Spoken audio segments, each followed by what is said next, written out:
Welcome to the Rising Entrepreneurs Podcast, where we feature top founders and entrepreneurs and their journey. Now, let's get started with the show. All right, welcome everyone. John Corcoran here. I am the co-host of this show, and you can check out our archives for lots of great previous episodes with smart CEOs, founders, and entrepreneurs from all kinds of different companies. I'm also the co-founder of Rise 25 and a longtime EO San Francisco member. Well, not long time, about 4 years now, 3.5 years in the EO Accelerator program before that. And as I said, co-founder of Rise 25, where we help B2B businesses to get clients, referrals, and strategic partnerships with done-for-you podcasts and content marketing. And this episode is brought to you by EO San Francisco, which is the Bay Area chapter of Entrepreneurs Organization, which is a global peer-to-peer network of more than 20,000 influential business owners across 200 chapters, about 60 countries. And if you are the founder, co-founder, owner, or controlling shareholder of a company that generates over $1 million a year in revenues, and you want to connect with other like-minded successful entrepreneurs, EO may be the right fit for you. So if you want to learn more, you can go to eonetwork.org/San Francisco. All right. And my guest here today is Olga Svitelska. I think I'm saying that right, Olga. I've known Olga for a number of years now, but not mastered pronouncing her last name. But that's okay. My last name's not easy to pronounce either. She's the founding partner at Wunderdogs, and we're going to talk about her whole story. Her whole story. First, starting with Olga, pleasure to have you here today. You and I first got to know each other through the EO Accelerator program, which we both started in. And you actually grew up in Ukraine. You were born in Ukraine. And I love to ask people about what types of entrepreneurial hustles they had as a kid and things like that. You had an unusual one. Your grandmother got into selling funeral arrangements. Sounds a bit traumatic. So you as a kid were selling funeral arrangements as a kid. Tell me a little bit about that. Yeah, so that was my first job that I actually got paid for, and I was helping her on every step of the process. So she was not just selling them, but she was making them. So I did the whole material sourcing with her. Then she made those paper flowers that she used for the arrangements. So we were making flowers together. Then we did the assembly, and then we did marketing and sales, right? So a very final step. And I had a very special role. I also was signing the ribbons, black ribbons that you put on. I was signing them with a golden marker, saying in the memory of whoever. So yeah, that was my first job. And then I had many, many more. So I started to work when I was, I would say 15. So this summer, I will celebrate my 20 years work anniversary. And I was selling theater tickets. I was working as a teacher in a summer camp. I was a waitress. I worked with fashion designers. So many different things. A lot of different jobs, a lot of different hustles. And was it, I've heard that Ukraine is actually a very entrepreneurial place, very kind of up from the bootstraps, independent, fiercely independent type of place. How much do you think that shaped your journey into entrepreneurship? I think it shaped it a lot, just because I was born a couple years before Soviet Union collapsed, and when Ukraine regained its independence. So it was a very uncertain times overall, but in terms of the job market, so it was all different, right? The rules were changing on the fly. People were going from unions to working independently and starting their own businesses, replacing big factories or something. So people were hustling in different ways, and this is how a lot of businesses were started. And I think my family was not very different from majority of families in Ukraine. So my mom, she had a stable job. So she was working at at a lab. And she actually worked at the same place through her whole life. But my dad, he was hustling from being a scientist and an engineer he then pivoted to become a business owner, just because like as a scientist, he was not able to make enough money to support our family. So he was like trying this and that and like doing like different companies and different businesses. Like when I was a kid, like one of the things that he did was assembling computers. If you remember, like back like 30 Yeah. years ago, it was like Back when people, had to assemble the computers, but yeah, rather yeah, than yeah. So being like all, that was like our like every weekend we would I would help him assemble computers that he was making for other people, and I still know how to do it. So I think like this is where I've started, and I think like for me it was always like this. Like it's easy for us to forget what a massive change that was from the Soviet Union, this communist system where everyone was provided with a job. Everyone gets a job. You don't have to like go out and find a job or create a company for yourself, to a system afterwards where people have to shift from that, and that's a massive change. Do you remember like hearing about that from your parents? You said you were really young when that happened, but do you remember hearing stories about that from your grandmother? yeah. So yes, this is how my grandmother actually ended up selling funeral arrangements, right? So like she had all her life she had a job at a factory, and then like after Soviet Union collapsed, factory was closed, and like she was in a position to like find something to do, right? Like, and this is how she ended up doing what she was doing. And I think like for me, even like when I started like looking for my first job and like second and third, like actually like every job that I had, I found myself through just like asking for it. So I remember like one of my first jobs was like I worked as the waitress in a very like high end restaurant, and I just remember I was like walking on the street like passing this place, I was like, oh, it looks amazing. Like I kind of like want to work there. So I just like went upstairs and like I asked hostess, I'm like, can I speak to your manager? She was like, well, okay. Like she didn't know like who I was, like what I wanted. So like maybe she thought that I was like a friend or like someone. And the manager came out and she was like, how can I help you? I'm like, oh, like I'm Olga and like I'm looking for a job. I like really like your place. Can I work here? And she's like, how old are you? I'm like, 16. And she's like, oh, like this is the age of my daughter. Like, I'm not sure that it's the like a good age for this, but like, let me think about it. And I was like, if you give me a job, I will not disappoint you. And like, then she called me like a week later, said, okay, you can come and like start the training. And then I end up working there for a couple of years. Mm. And were you actually 16 or were you younger? No, I was 16, but it's Okay. still very young. Yeah. You hear those stories sometimes about people doing that.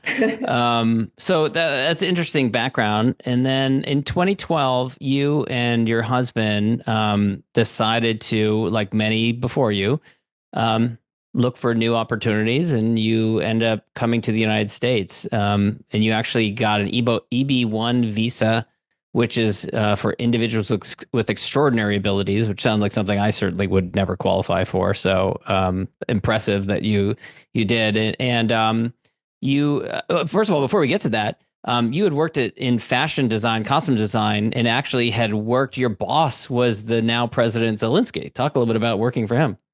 Yeah. So I think I exited from my restaurant journey in 2008 when the financial crisis happened, and I was one of two people like laid off.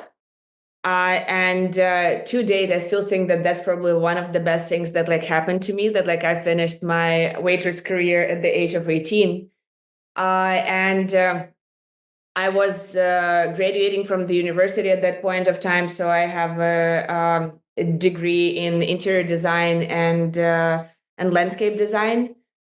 I never worked a day following my degree, but I like all of my jobs later were like somehow related to design and like and art in like different forms. So, but I got really interested in costume design and like fashion styling. So after I was laid off from my previous job, I started to look for another opportunity, and I got a place in the a fashion design studio. So like where like designer was, she had her own brand, and they needed a person that will do like small things here and there. You like buying fabrics, you buying like things, you like sending invites to the fashion show, like all of those like little like admin slash management tasks that like a studio needs. So this is how I ended up working in fashion. That was like my entry to that area. And after that, I started to do like styling jobs here and there for like a music video, like for I did like a TV show and like photo set, and like one after another, I was invited to do um like one a TV series with the Quartal 95. So it's basically the company that was run by the current President Zelensky. And it was at the time when he was a general producer of like one of the biggest like TV channels in Ukraine. So he was invited to restructure the channel to update the programming and like everything there. And we did that like show very successfully, that we were invited to work with the team full time. So and that was my like next 3 years, and like basically like my final position and job in Ukraine. I was working alongside the team on one hand, upgrade like restructuring the channel, and also like doing like variety of like TV shows, concerts. We did movie production, many different things. So like my final project was actually the most technically challenging. So it was an underwater shooting for the advertisement for the TV for the channel. I had 30 actors, and we were like shooting underwater for like 2 or 3 days. And I think that we wrapped up the day at 2 a.m. and like at 6 a.m. I landed in the like I went on my flight to New York. Wow. So that Wow. was my final day as a fashion stylist slash costume designer. And last question on Zelensky. I mean, sure, no way you could have predicted that he ends up getting elected president, that he ends up, being the leader of the country in this, now 2+ year war. But was there anything looking back on your experience, working under him that is, that indicated that he was destined for some kind of, greatness in the future? What were your impressions of him? I mean, he's on one hand, he's a very good manager. So now, like looking back and like having like 20 years of career behind my belt, I can say that he was probably one of the best managers that I worked with. He is very hardworking, like crazy hardworking person. So like, like when we did shootings, sometimes it would be like 28 hours of shooting in a row, like, and everyone would be just like falling from their feet. And he would just like change clothes and go to the channel to continue meetings and stuff. Mm. So like really probably like one of the most like hardworking people I've ever met. And he's also very like good human with very strong personal values that like lead him through his life. So I don't know if he knew that it would happen. Like we definitely didn't know that, but at a time he built a like a lot of news article like and articles like saying, oh, he was like a comedian, like how he can run a country. But usually those people who like writing it, they like missing the point that he actually built one of biggest and the most successful like movie production company in the country, right? That like had like thousands of people employed and like did like many projects, and like being an actor was like more a hobby for him versus but like he was like a 90% CEO and like 10% actor in that setup. Yeah. Um, talk a little about after that, you land in the United States. It's 2012. Did you have family here? Did you have friends here? How did you get on your feet in those, like in the first few months or so?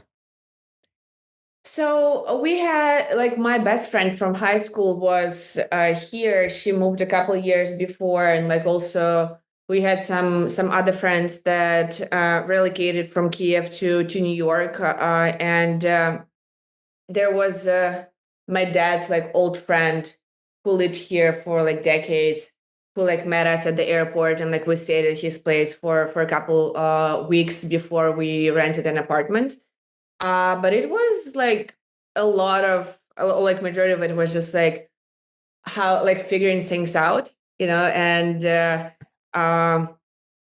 I think like we were just like trying different things. Like we lived in New York for the first year, then we moved to San Francisco, and I got into college. My husband found his first job, so like, and we were just like solving things like day by day, and slowly we got to where we are now. So like I can't say that we had a tremendous amount of help, and it was like really hard, and like it's still hard time to time, but yeah. So I think like our getting like work visas probably was like the longest project we did, just because like it was like 800 pages of like different like proofs and like photos and screenshots and stuff, like to be liable to get that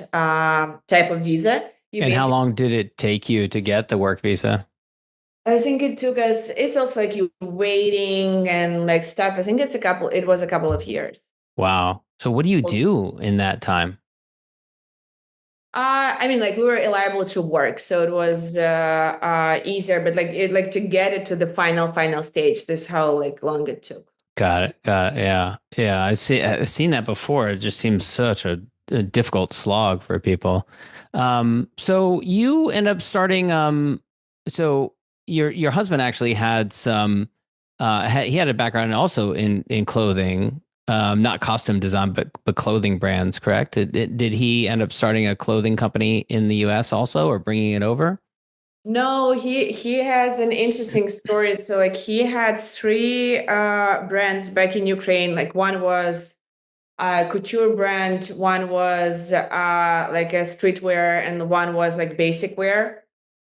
And so like we built this first e-com store in Ukraine, like selling the items. So like I think like all the way till 2013, basically when the revolution happened in Ukraine, we still were like getting income from the business back in Ukraine. So like it was easier for us to settle. Uh, but like while he was building those like three brands, he actually like he figured out that there's no good like ERP system in place that would actually satisfy all of his needs. And like he tried working with like different people and different specialists, but like he wasn't able to solve like what he needed for, and like it was hard for him to explain to people what he wants to do. So he ended up learning how to code himself, and then like it just consumed him. Like he was like so like excited and inspired by this, that he actually converted to be a full-time developer. Mm. And what about your journey? What did you ended up starting Wunderdogs, I think it was 2017, which is about 5 years after you landed in the United States. So what did you do in the interim? So I also started to learn how to code, and that probably was my year one, two. So I got to the point where I had like a decent understanding of like how to build front end and back end. And I was at the event. It's also like my style of story. I was at the event where a CTO of Gap was giving a presentation, and I think I was hosting that event as like part of like my school or something. So I just came to him after, and I was like, blah blah blah. Like I have like this is my background. Like all of my like my background is in fashion, and I have this idea on how the e-commerce experience can be changed for people to be more satisfied with like their purchases and like to reduce the return rate by showing like a shopping by like different body types and also like presenting like different options of like combinations for the same item, just like to increase the value in like in customers' eyes. So basically we're not just like showing you a sweater, but like we're showing how you can use the sweater for a picnic, for a work event, for like a party and like whatever, right? So like basically tells you, oh, like that's a versatile item, I will use it a lot. So like you actually like may make a decision like in purchasing. And he was like, oh, it's a great idea, you need to pitch to Gap CMO. And he was like, let's find time.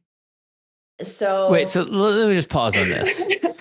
So you've been in the country for a couple of years at this point. I don't know what time it is, how long you've been there, but you go up to the CTO of Gap, which is like the Gap is like the one of the biggest. It's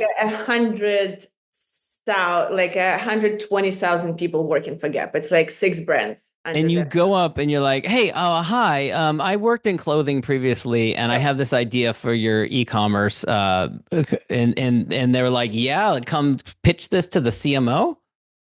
I told you, like, I found every job I had myself. So yes. I love the gumption. I just absolutely love that. That's amazing. So do you go and pitch it to the CMO? I was like 23 or like 24 at the time. So like I didn't have any previous experience like pitching to like that level of people. I think like that's what's good and bad at the same time. You don't know what you don't know. And I dared to do it, right? Like I was like, okay, I can do it. Like a bad side of it is that like it was a terrible presentation. Like I was not my best, you know. So you go and you pitch it to the global CMO.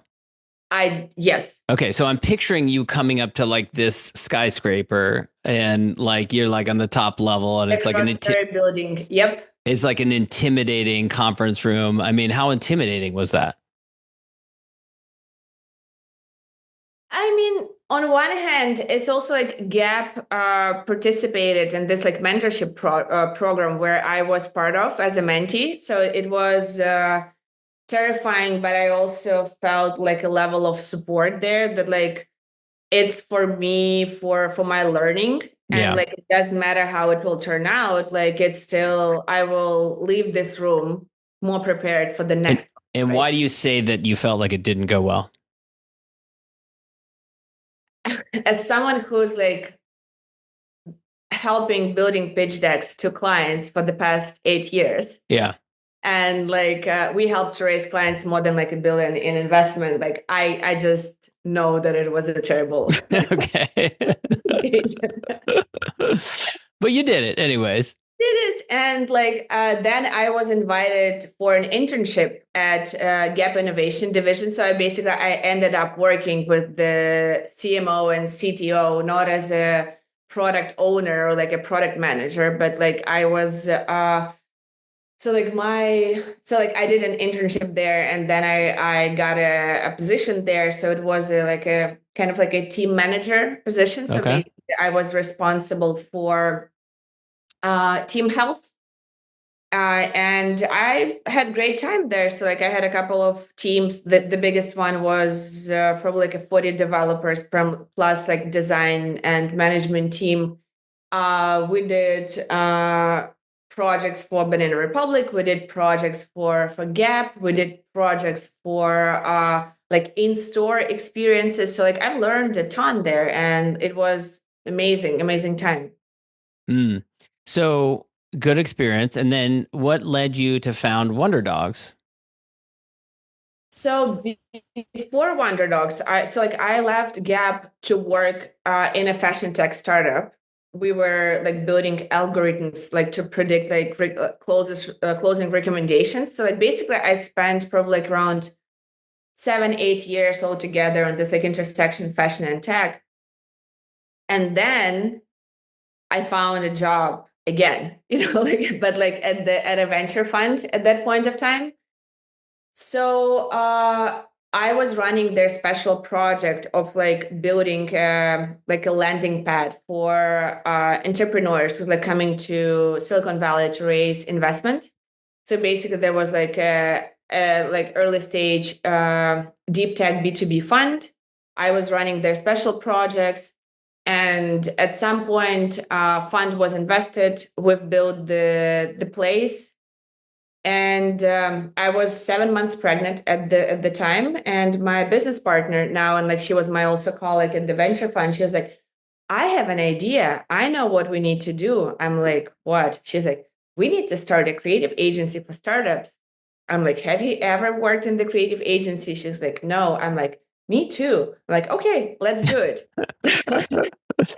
So I think that for us, like not having a previous experience in the area, but also like seeing like a need and a problem among those like brilliant founders and like companies. So like what we saw like when we worked at the fund, that a lot of great teams with the great products will not be able to raise capital due to the fact that they can't explain in like human language like what they do, right? Like it's basically I also like I said that like I work at the intersection of like fashion and tech, but like I like now I think that I'm actually like a translator in a way between like creative and business.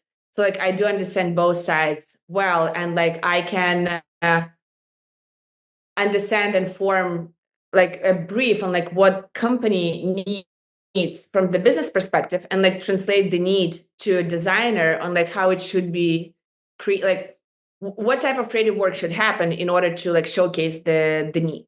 So it's almost like, and I don't want to put words in your mouth, but it's almost like you've built this career which was designed around um, rectifying this disastrous pitch to the CMO years earlier. It's almost like you like, I'm going to become an expert after this to make up for that bad pitch.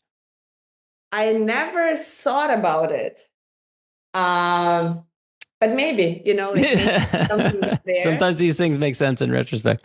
No, I think it's just like it's a very like art and tech usually is like a polar things, right? Like it's like a black and white or something, So people that are very deep in tech, it's really hard for them to get like a creative idea, right? And this like and vice versa, like for the designer, like to understand what the tech team does, it's it's a different world for them. So I saw it at the Gap Tech, right? Like again, like fashion brands, product managers, like coming up with the ideas, like to solve this like specific problems, right? Like that, like, and they trying to explain it to the technical teams, and like they don't understand each other in a way. So why do you think that you are good at bridging those two? It's almost like you have a part of right brain, part left brain. You kind of like, maybe that's just the way you're wired. Yeah, I think this is how I wired, and like this is what we do for clients. So we started initially as a pitch deck design firm, right? So like we were like working with like a deep tech B2B startups at that time. And we were just like asking them a lot of questions, like, so what exactly do you do?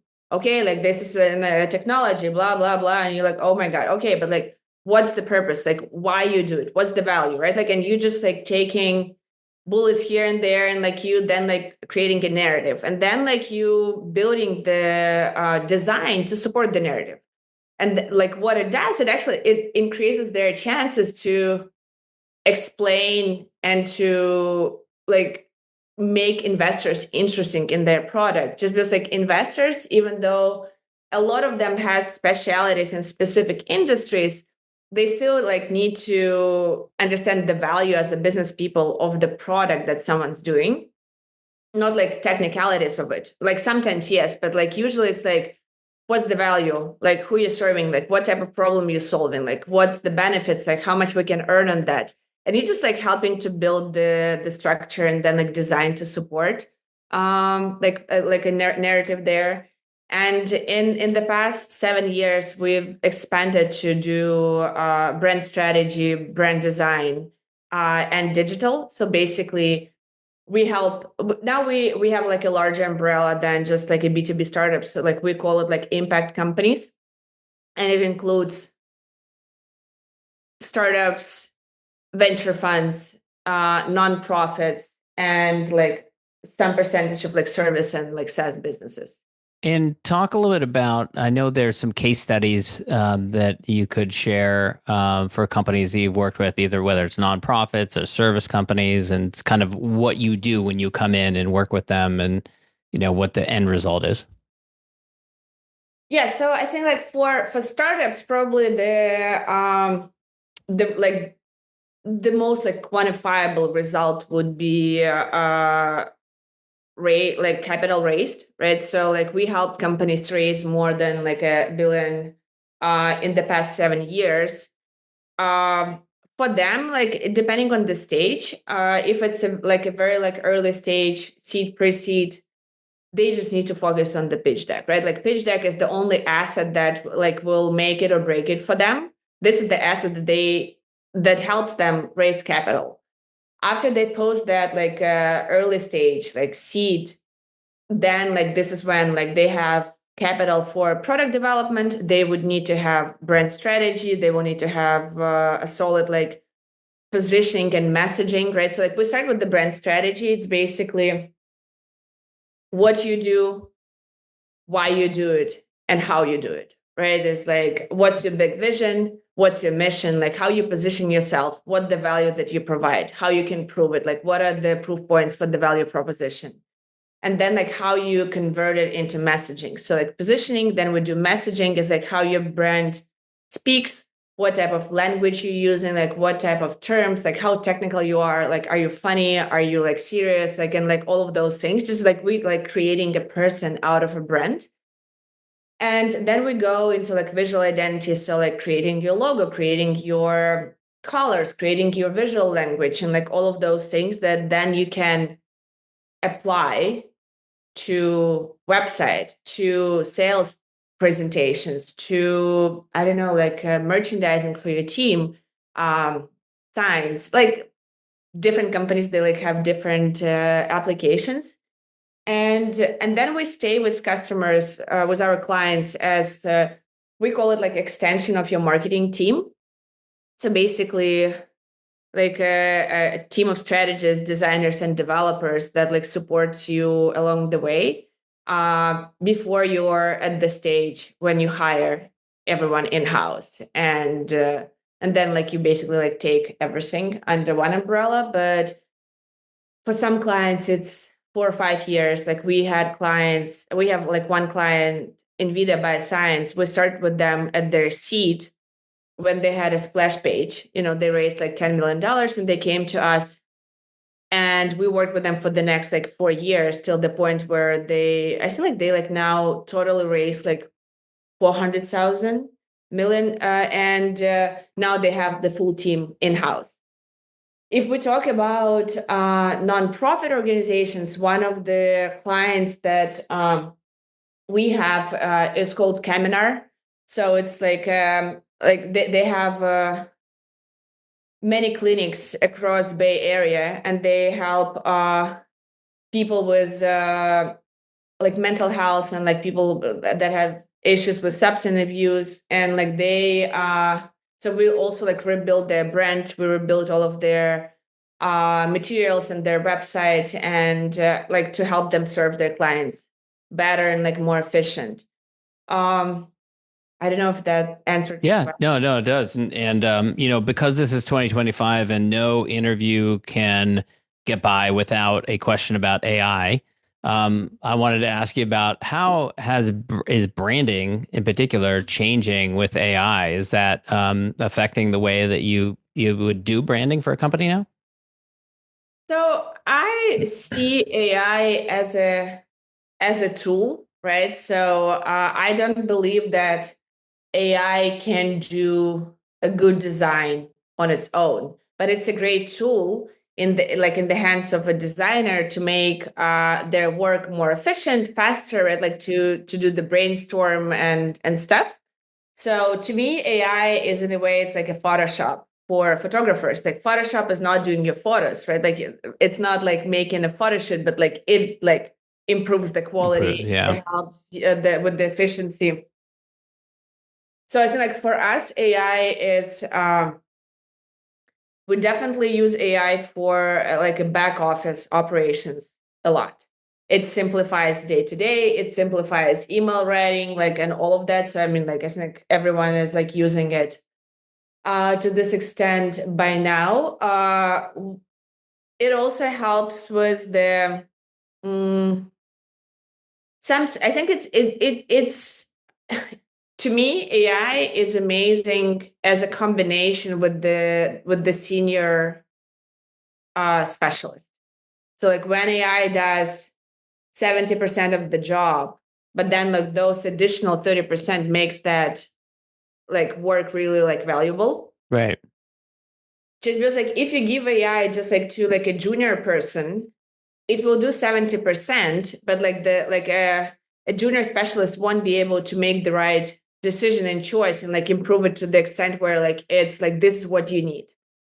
In hands of like someone like senior, it's a great tool, and I think that we will see like more and more in usage, specifically for like marketing materials creation. So let's say you have a team that like build your brand foundations, positioning, messaging, right? Like your brand language. And then this is where you can onboard AI to produce materials for you, blog posts, like articles, I don't know, like some visuals and stuff. And then you still need to have a quality assurance specialist in a way that will go like review drafts, improve them, and finalize. So I think that, but the like AI is very scary, should be very scary for like junior and mid-level specialists in like different directions, right? Like whether like a writer or designer or developer, just because like at that level, AI can compete for sure. Yeah. Oh God, this has been great. Where can people go to learn more about you and learn more about Wunderdogs? So they can go to our website. It's wunderdogs.co, and it's so how we came up with the name. It's we take underdogs, right? Like do some wonders, and then help them to become big dogs. So it's WU, not WO. If they type it, and like my LinkedIn and like our website and our company's LinkedIn would be the best places. Awesome. Thanks so much, Olga. Thank you, John. Thanks for listening to the Rising Entrepreneurs Podcast. This episode is powered by Rise 25. Please subscribe and check out future episodes.